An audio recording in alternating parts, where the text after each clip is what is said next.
Students, so we have another question.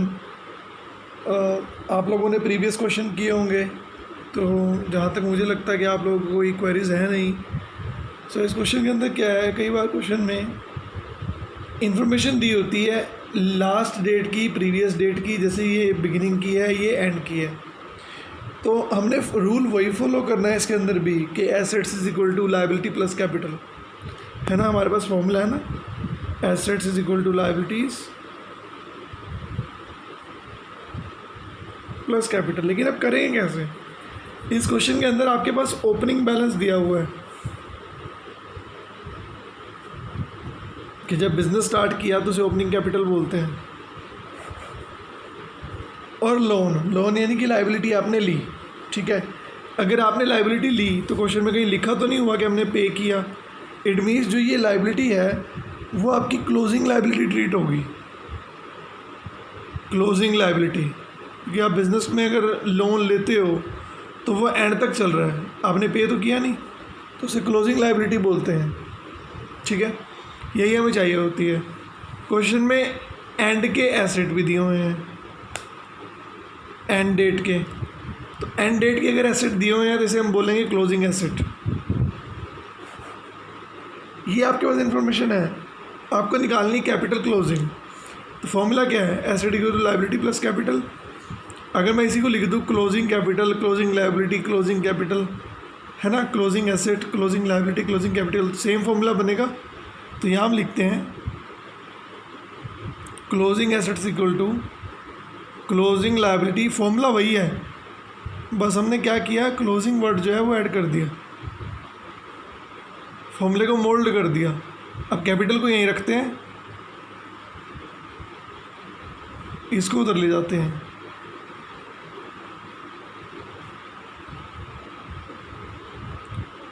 Assets minus liabilities equal to capital. Closing asset हमारे पास है question में 15 lakh rupees, closing liability आपके पास 2 lakh rupees है।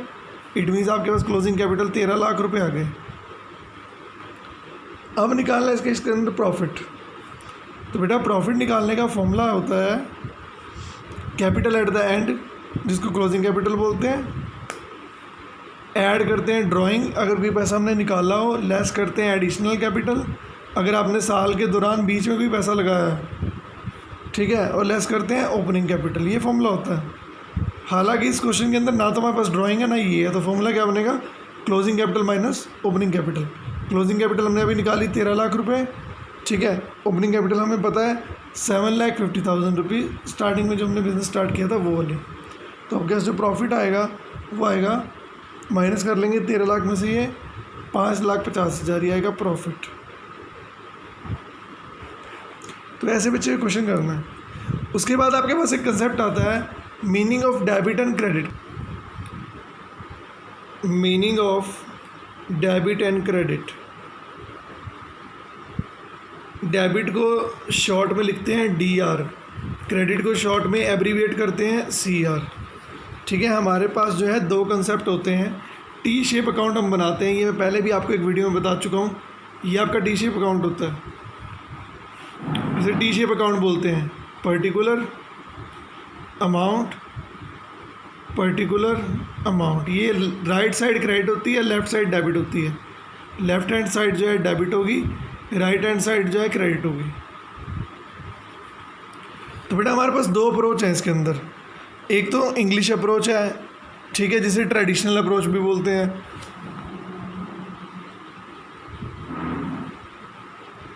इसे ट्रेडिशनल अप्रोच भी बोलते हैं।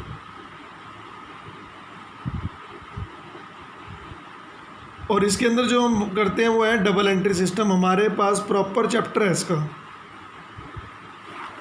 इस चैप्टर के अंदर जो अप्रोच है उसे हम बोलते हैं अमेरिकन अप्रोच, ठीक है। अमेरिकन अप्रोच जो है वो हमारी मॉडर्न अप्रोच है, ठीक। इसके अंदर आप डेबिट एंड क्रेडिट करते हो अकाउंट ओपन करके, जो जिस नेचर का है। जैसे आपका एसेट है, लायबिलिटी है, कैपिटल है, रेवेन्यू है, लॉसेस है।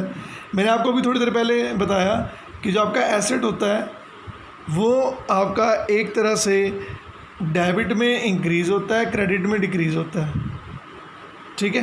डेबिट साइड जो एसेट की हमेशा इंक्रीज़ करती है, क्रेडिट साइड जो है वो डिक्रीज़ करती है। डेबिट बैलेंस होता है एसेट का, इसलिए अगर मैं एसेट अकाउंट बनाऊंगा, मान लो कोई एसेट अकाउंट मैंने बनाया, टी शेप अकाउंट हमें बनाने हैं, तो टी शेप अकाउंट तो ऐसे ही बनेंगे, ठीक है।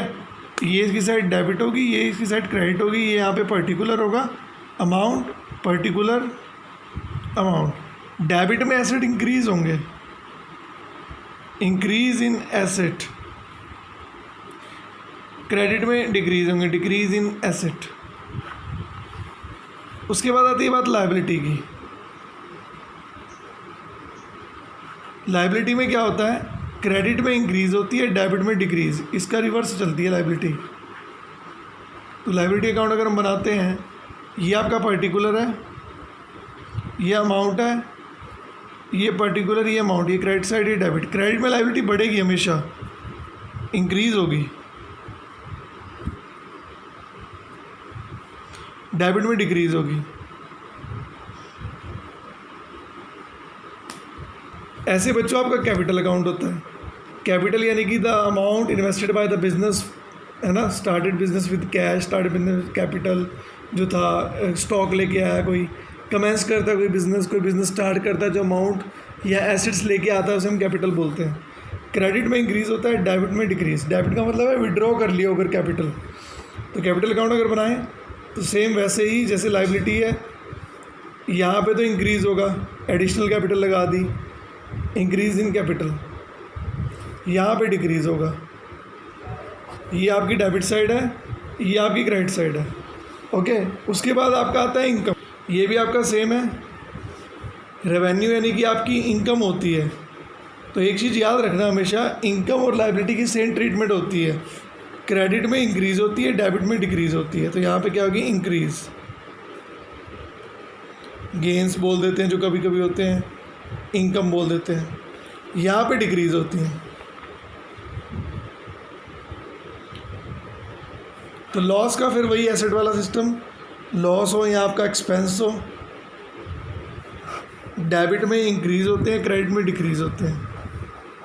यहाँ पे हम लिख देंगे इंक्रीज़ इन एक्सपेंसेस, यहाँ लिखेंगे डिक्रीज़ इन एक्सपेंसेस। ये आपकी क्रेडिट साइड थी, डेबिट थी, डेबिट है, क्रेडिट है।